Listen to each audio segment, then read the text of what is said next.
my channel, Gardening with Nvart. Today has been a really busy day, working in a garden all day, just weeding, deadheading, cleaning mostly, and fertilizing. But I had another project today which I thought it would be really good to film it because because I think we just don't talk enough about the roses, and so today I had an opportunity because I have purchased a climbing rose here, and it's quite big, as you can see. It's a beautiful climbing rose. It has to go to be planted. It has to be planted because it's been here for almost a week, and I haven't gotten to it yet. So I figured it's probably a good time to make a video about the roses and talk about climbers. So about a week ago, I was in the garden center and I saw this beautiful climbing rose was blooming. As you can see, it's lost its blooms now, but it's just a rose hips at the moment. But I didn't. It was beautiful. It had a beautiful blooms. A week later, I went to the garden center again, and I noticed that the blooms were still on it, and that really was attractive to me because that indicated to me that the flowers are long lasting. And that's the one thing that it's always difficult to determine when you're purchasing roses. Sometimes the pictures look great, and you take them home, you plant them, either they're small than what it was described, or the colors are not correct, or it wasn't, colors are not the same as you saw on the pictures, or the flowers don't last very long. For example, I have another beautiful climbing rose that I absolutely love, but the flowers don't last very long, so they only last about a day or two. It's beautiful when it blooms, and then they're just gone. So it was really nice to know that this particular one, has blooms that are longer lasting, and these are the things that we have to watch out for when we are purchases, or just read online. Usually in the description they do specify certain things. If not, just ask questions. So anyway, this particular one is really, really beautiful. It has pink flowers, but it's kind of I don't know, has a bit of a raspberry, and it's really beautiful. It's called La Venoise, and it's actually an award-winning rose. When I was reading online about it, I'm always curious to read about the certain plants and find out, the breeders and stuff. And I also have, I've taken picture of the flower that was blooming at the time, so I will have George to put that on the screen so you guys can see the flowers. Kind of reminds me of water lily a little bit, maybe because I'm missing my pond in Colorado, I don't know. But it does kind of reminds me of that beautiful color of a water lily, which is very exciting to me. Anyway, so here I already planted, I already dug the hole and prepared it for the rose to go in, because it takes time to prepare it.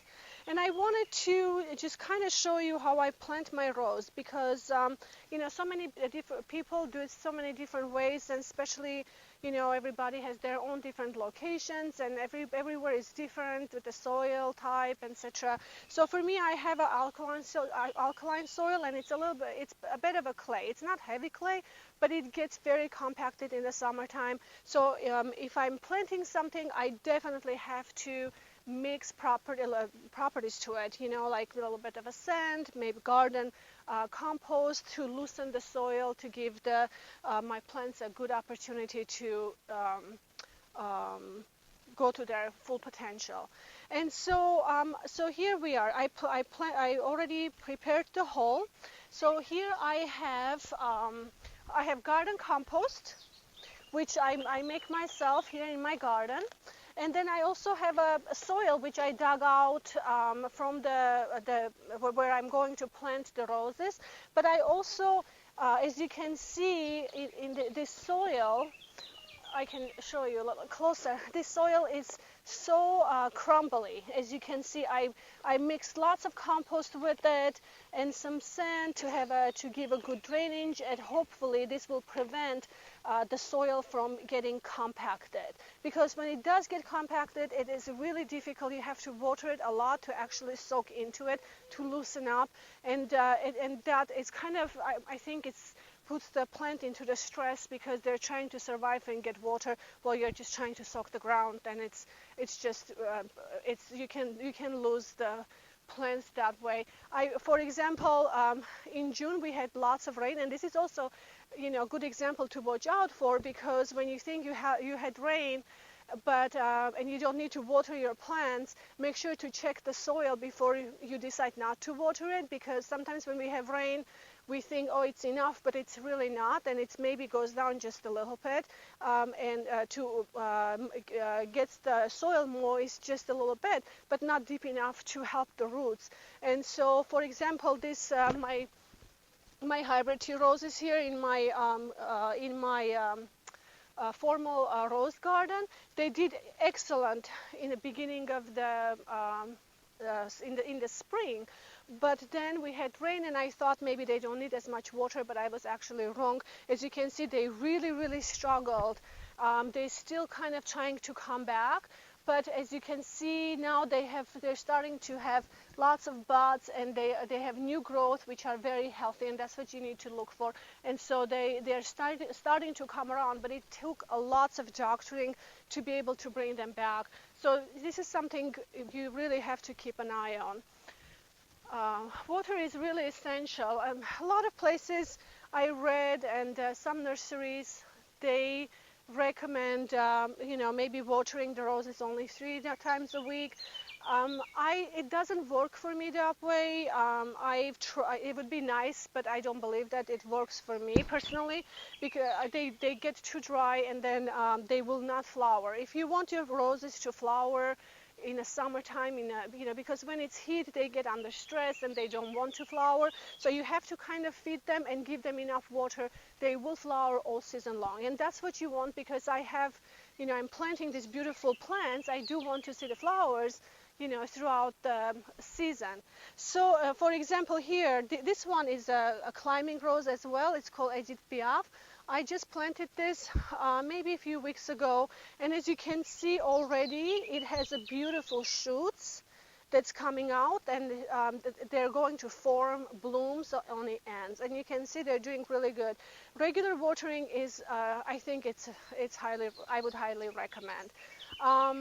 Also, for the climbing roses, I'm learning a lot about climbing roses as well, because in Colorado I didn't have, in my previous garden, I didn't have climbing roses.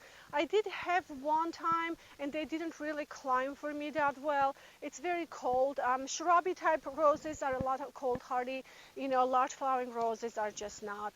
And so anyway, what I'm learning about the climbing roses is, for example, right here, you can see the main cane right here. I've curved it a little bit. So on my arbor. So if you curve it, it creates more shoots. And as it creates more shoots, then you have more flowers, because the flowers come on the new shoots on the main cane. So you never trim the main cane. You just need to keep the main cane, but trim the new shoots that come out from the main cane, and these are the ones who are going to reward you with the flowers. So I'm going to go ahead and plant. And one other thing that's really important, usually, like when I was in Colorado, I always thought, or in the nurseries, they told me that I have to plant the rose kind of, even with whatever the pot level is. Meaning, like here, this is a grafted area of the rose, and usually we plant it kind of like even to the soil will come to the grafted area. But most roses are grafted to on different roses. So, for example, here in Europe, I learned that this grafted area needs to be below the ground. So really, you have to make sure that this rose is planted about this far down into the ground. And the reason why is because if it's not planted far enough, all the from the rhizomes from the rose that this rose is grafted on, that original root will have that rose will start growing, and basically will take over the rose that you actually particularly that you chose to have. So, and it may actually kill the rose that you think you purchased because it's grafted on a different type of rose. I hope I'm clear on this. But anyway, please leave messages for me and ask questions if I'm not very clear, and if there is something you don't understand. But it is really imperative. And also, when this grafted part of the rose is below the ground, it's very good because it will create more shoots and will be able to, you will have a healthier rose bush basically. So here I also already dug my hole, and I'm going to, I already measured it. And another thing to watch out for example, if, oh, there's mosquitoes. So for example, this one looks like has a very strong root system here. What I'm going to do is just tease the roots a little bit, because if you plant the plants with the roots that are kind of going around and around and they're very strong, they may never unwrap themselves to actually go into the dirt and start growing. So at this point, I'm going to kind of tease the roots a little bit so I can give the rose a good chance to start growing in the soil. Also, something you need to watch out to, which I made a mistake on before, I dig the soil and it looks like, when I plant the rose bush, and it looks like it's quite far down, but my soil is fluffy, it looks good, but then when you start watering, the soil actually starts settling more, so it actually goes down, and then you're like, and I look at my roses sometimes, I'm like, oh, it wasn't as far down as I really meant to plant them. So that's something you should look out for. Make sure to really plant much. If you think it's below, go a little bit farther, just to give you that extra cushion, knowing that after you water and the soil settles down, you will still be in your correct measure.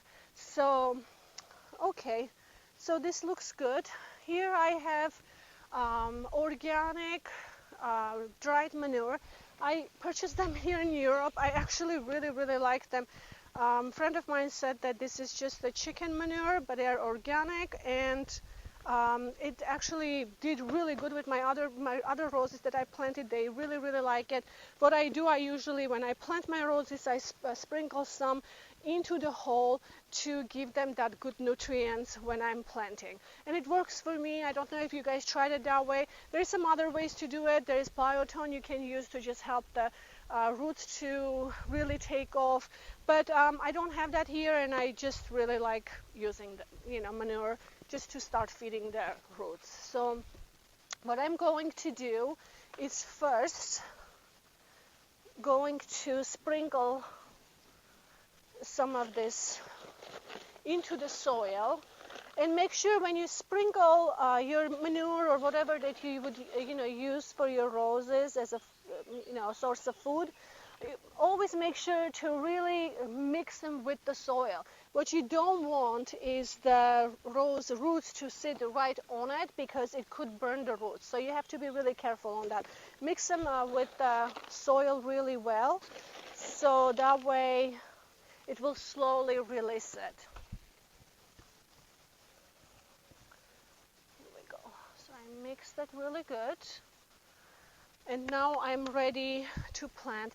And I think at this point, for example, this one,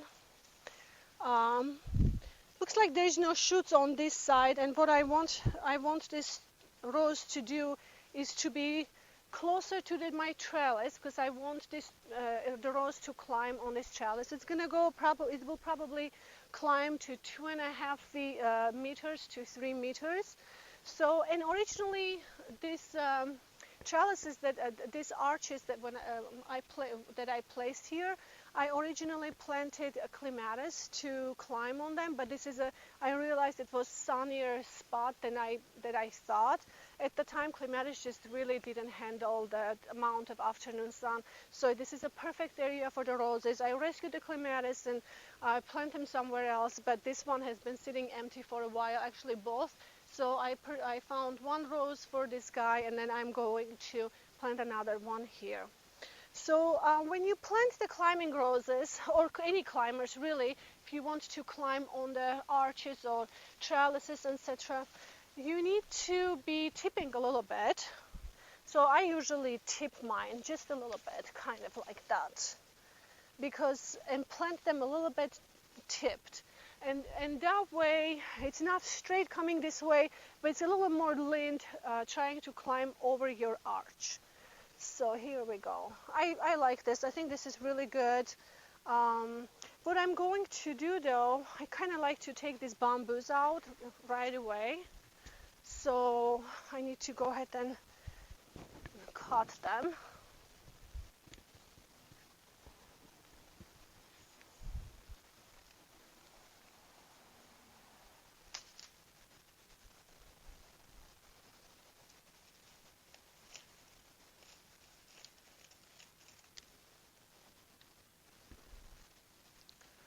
Okay, I think it's looking good.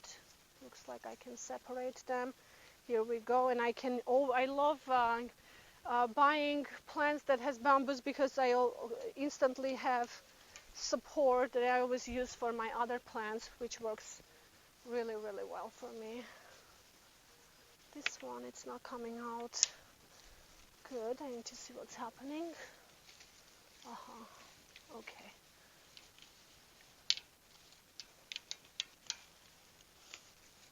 Oh, it's cut. I need to cut that.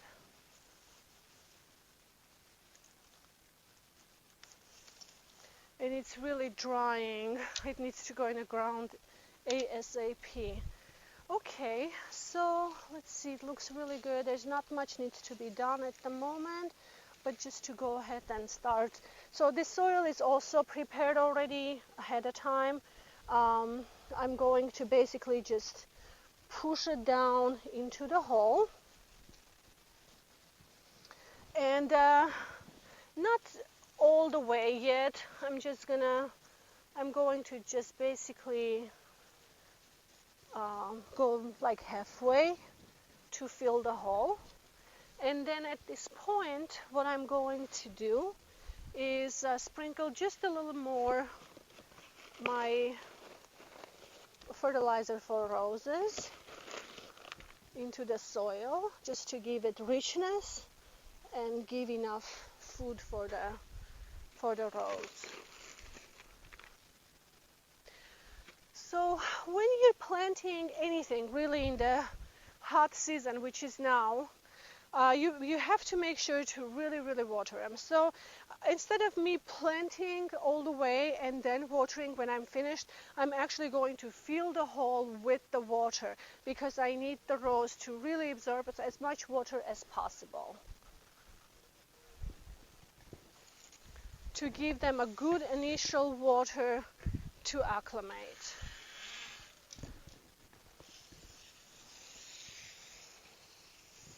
These mosquitoes need to spray.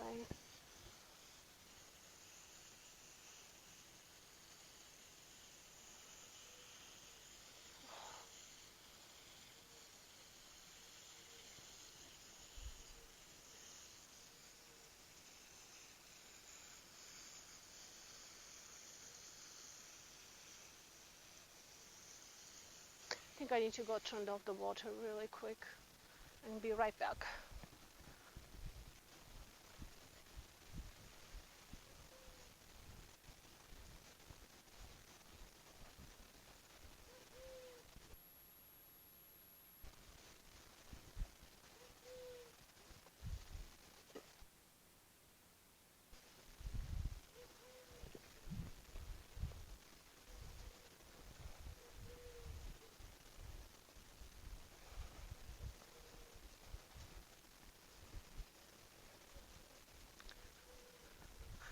Okay, so I was watering on the other side and I didn't have enough pressure on my hose here.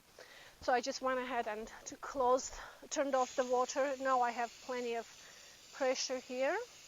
And I'm just going to basically fill the entire hole with the water.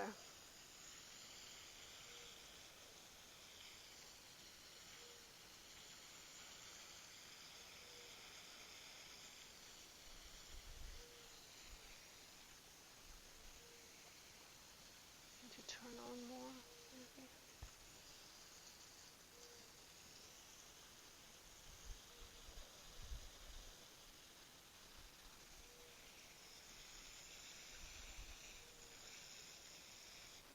Okay, I need to turn on this one a little more.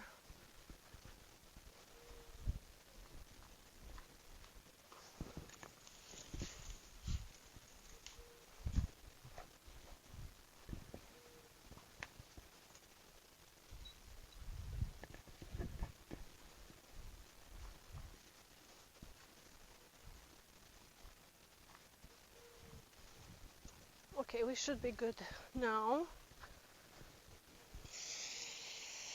Much better.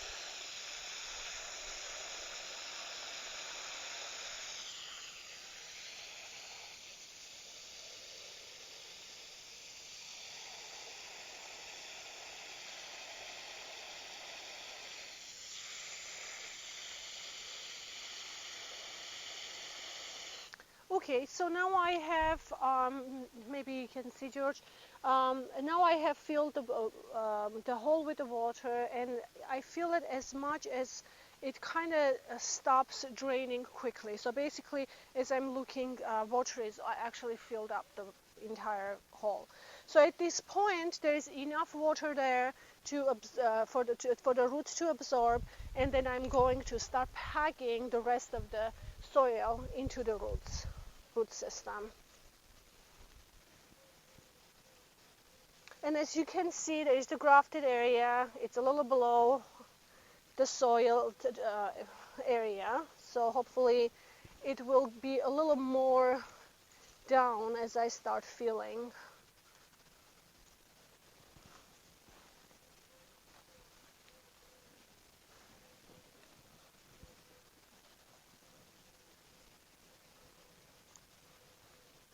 Okay, so now I'm going to spray again and water again to make sure all the soil settles around the root system very well.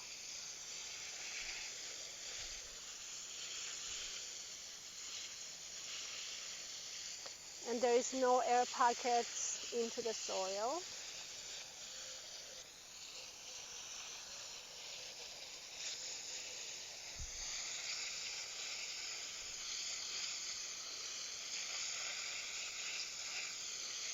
Okay, so this looks good. And then of course, as I dug and mixed, I have a lot more soil here, which I knew I was going to use. I'm just going to basically pack it.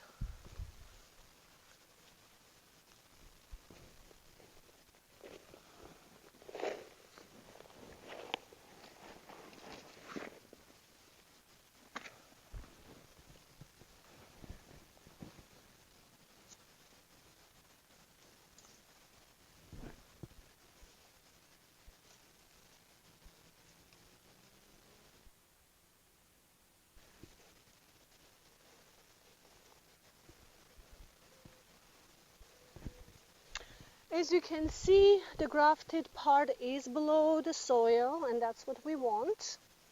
And then the extra soil, okay, actually I can pack right here quite a bit still.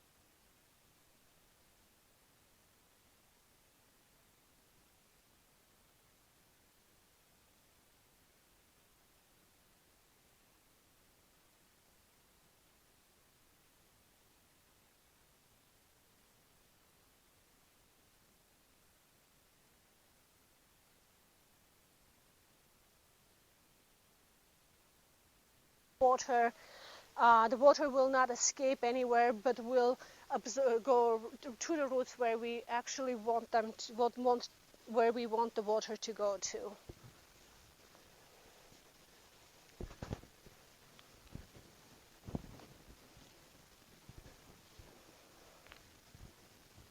Like that. This is good. And then at this moment, I'm going to water again really well on top. Make sure all the soil settles. There is no air pockets anywhere. And it has a plenty of water around the roots for it to start feeling better and start acclimating. When you plant a new plant, they need lots of water. When they start adjusting and maturing in your garden, they don't need as much water as initially. They really need lots of water to start growing and establishing.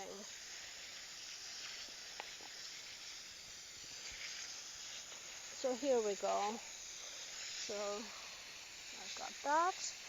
And then what I do, I top it off with my garden compost. And garden compost is actually so good because first it feeds the roots, it gives them lots of good nutrients because, when you create a garden compost, you know what's in there, lots of, good nutrients, bananas, eggshells, and lots of different things that all our plants really need and to be healthy. And also what it does, it suppresses the weeds, and which is really great. What you don't want is have weeds growing around your roses or your plants because they take the energy and food source and the water away from the root system. So what I do is just cover it with the homemade compost, and that will suppress the weeds, will not allow the weeds grow near them. So here we go.